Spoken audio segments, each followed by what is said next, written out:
I'm gathered here with dozens of my congressional colleagues underground in the basement of the Capitol, because if behind those doors they intend to overturn the results of an American presidential election, we want to know what's going on. We're going to go and see if we can get inside. So let's see if we can get in. Congressman, how many questions? We're going in. Congressman, any questions?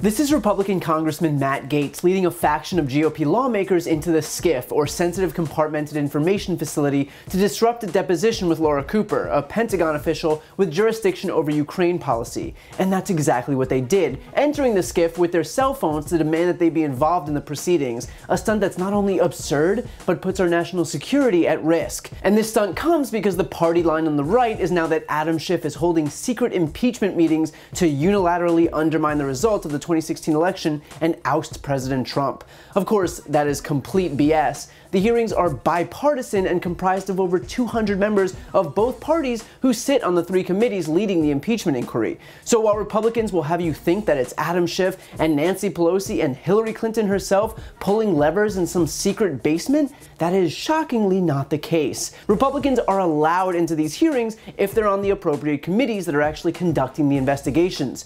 Just like I'm allowed into a bank vault if I work at the bank, and I'm not allowed in the bank vault if I don't work at a bank. Are you seeing why this is problematic? Also, I should probably note that this idea of private interviews isn't new. In fact, you might want to look at the final report for the Republican-led Benghazi Select Committee, page 360, where they wrote, "The committee's preference for private interviews over public hearings has been questioned. Interviews are a more efficient and effective means of discovery. Interviews allow witnesses to be questioned in depth by a highly prepared member or staff person. In a hearing, every member of a committee is recognized, usually for 5 minutes, a procedure which precludes in-depth focused questioning. Interviews also allow the committee to safeguard the privacy of witnesses who may fear retaliation for cooperating or whose work requires anonymity, such as intelligence community operatives." In other words, when it comes to the benefits of private interviews, the Republican Party might want to consult with the Republican Party. But here's what is actually happening here. Yesterday, Bill Taylor, the top US diplomat in Ukraine, testified that there was in fact a quid pro quo, as Trump wanted military aid withheld until Ukraine publicly declared that investigations would be launched that could help with his re-election, and that blew a massive hole in Trump's latest defense. And so the Republicans' response is now to preemptively disrupt the testimony of another official. In other words, the goal here is to explicitly stifle testimony that they view as potentially harmful to Trump to keep other information from coming out.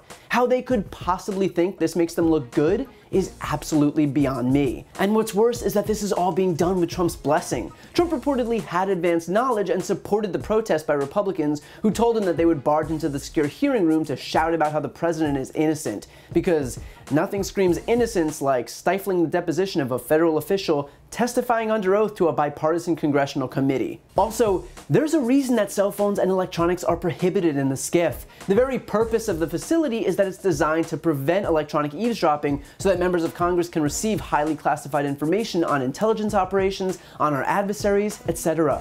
Clearly, the information being discussed in this room is valuable. Now, because members of Congress have access to this information, they're high-value targets for foreign intelligence. And if their electronics have already been hacked, meaning, for example, foreign adversaries are already listening in without them even knowing, then entering the SCIF with those devices can put our national security at risk. There is a reason that cell phones are collected at the door. There is a reason that electronics are not permitted. And so when Gaetz and his band of Trump sycophants decided to pull this stunt, they showed the entire country that they're willing to risk our national security to parrot some BS White House talking points that'll be discarded in a day or two when they cling on to the next desperate defense. By the way, these congressmen know how grave of a national security breach this is, which is why, while they were shamelessly sending out tweets from a facility that isn't even supposed to have electronics inside, they suddenly followed up with desperate disclaimers saying, "Tweet from staff." In other words, they clearly knew that having phones inside was a national security risk that could cost them their security clearance, but they went in with them anyway and just did the bare minimum in terms of covering their bases after the damage was already done. It's worth mentioning too that this is the same party that howled non-stop about how Hillary's non-secure email server was the gravest national security risk in American history, who are now knowingly putting national security at risk in the most secure facility that exists in Washington, D.C., all for a stunt to curry favor with the president. But I'm sure none of the Republicans involved here have ever uttered the phrase, "but her emails." And here's the thing, this whole Adam Schiff holding secret meetings is only the latest in a long line of absurd and debunked talking points that the White House is desperately dispatching. We've heard that the whistleblower was a partisan and can't be trusted, despite the fact that everything in the complaint was corroborated. We've heard that you can't have a whistleblower complaint with secondhand information, even though it's perfectly legal to do so. We've heard that Schiff was in cahoots with the whistleblower, even though he followed protocol when his staff advised the whistleblower to get legal counsel and file a complaint with the Intel Community Inspector General. We've heard that there wasn't a quid pro quo, even though Bill Taylor testified and confirmed that it was indeed a quid pro quo. We've heard that Ukraine said it wasn't pressured into opening a probe, even though Ukraine has come forward and admitted that they believed opening an investigation into Biden was a condition for restarting talks to get their military aid. The list of excuses goes on, and the reason for which is that nothing is sticking, and the reason for that is that Trump is guilty. The only thing you need to know while you're wading through this avalanche of White House BS and their obfuscation and diversionary tactics is that Trump asked the leader of a foreign country to do him a favor to help his re-election. He used his public office for personal gain. This is corruption, pure and simple. That's it. So Republicans can pull all the stunts they'd like, but it's only making Trump look guiltier and guiltier each and every time.